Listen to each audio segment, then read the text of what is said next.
নমস্কার, জিওতে আপনাকে স্বাগত জানাই। আমি স্বাতি, আপনার সাহায্যার্থে। হ্যাঁ ম্যাডাম, বলছিলাম যে আমার জিও এই সিম থেকে কোনো পানু সাইট খুলছে না। আন্তরিকভাবে দুঃখিত স্যার আপনার অসুবিধার জন্য। আমি বুঝতে পারছি, অসুবিধাটা অবশ্যই সাহায্য করব।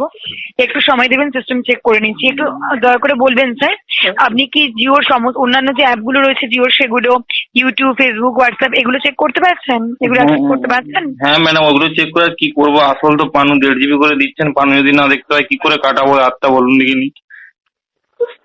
আপনাকে জানাতে চাইবো sir, as per government directive certain ওয়েবসাইটগুলোকে রেস্ট্রিক্টেড করে দেওয়া হয়েছে জিও নেটওয়ার্কে। সেই জন্যই আপনি এখনের জন্য স্যার অ্যাক্সেস করতে পারছেন না এই ওয়েবসাইটগুলো। আন্তরিকভাবে দুঃখিত। আমি কি আর গভর্নমেন্ট থেকে বন্ধ করে দেওয়া হচ্ছে।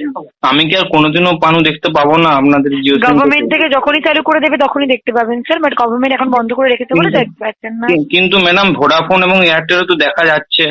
আমি আপনার কথা বুঝতে পারছি স্যার, বাট অন্য সার্ভিস প্রোভাইডারে কি হচ্ছে সেটা তো আমরা বলতে পারবো না। জিওতে বন্ধ করে দেওয়া হয়েছে গভর্নমেন্টের তরফ থেকে। গভর্নমেন্ট চালু করে দিলেই আমরা চালু করে দেবো, কোনো অসুবিধা নেই স্যার।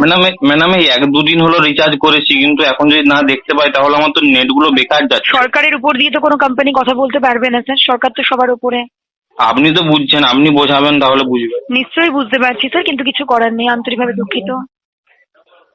যেহেতু কল করার জন্য ধন্যবাদ। শুভরাত্রি। ম্যাডাম কথাটা শুনুন। বলুন। বলছি ম্যাডাম সময় কাটছে না তো। আন্তরিকভাবে দুঃখিত স্যার, বুঝতে পারছি, বাট আন্তরিকভাবে দুঃখিত। আন্তরিকভাবে দুঃখিত হলে কি আপনি একটু ব্যবস্থা করে নিতে পারেন? সরকারের সাথে যোগাযোগ করুন স্যার, যদি সরকারের তরফ থেকে চালু করা হয় নিশ্চয়ই দেখতে পাবেন। ম্যাডাম আপনারা সময় কাটাচ্ছেন কিভাবে? আপনাদের জিও সিম কি? দয়া করে প্র্যাঙ্ক ইউজ করবেন না, আমি কলটা কেটে দিতে বাধ্য হবো স্যার। ঠিক আছে ম্যাডাম, কেটে দিন তাহলে। আপনার কথা শুনে খিঁচে নেবো কি? আপনার ইনফরমেশন নেওয়া হয়ে গেলে কলটা ডিসকানেক্ট করবেন। অভদ্র ভাষা প্রয়োগ করবেন না স্যার, ভদ্রভাবে কথা বলুন, এটা প্রফেশনাল হেল্পলাইন। আচ্ছা ম্যাডাম, ধন্যবাদ, থ্যাংক ইউ। আপনার হোয়াটসঅ্যাপ নাম্বারটা দিবেন, পানু পাঠাতেন যদি। কাইন্ডলি প্র্যাঙ্ক ইউজ করবেন না, আমি কল ডিসকানেক্ট করতে বাধ্য হয়ে যাবো। প্লিজ ভদ্রভাবে কথা বলুন, এটা ঠিক আছে প্রফেশনাল ম্যাডাম, হেল্পলাইন। ঠিক আছে ম্যাডাম, করে দিন।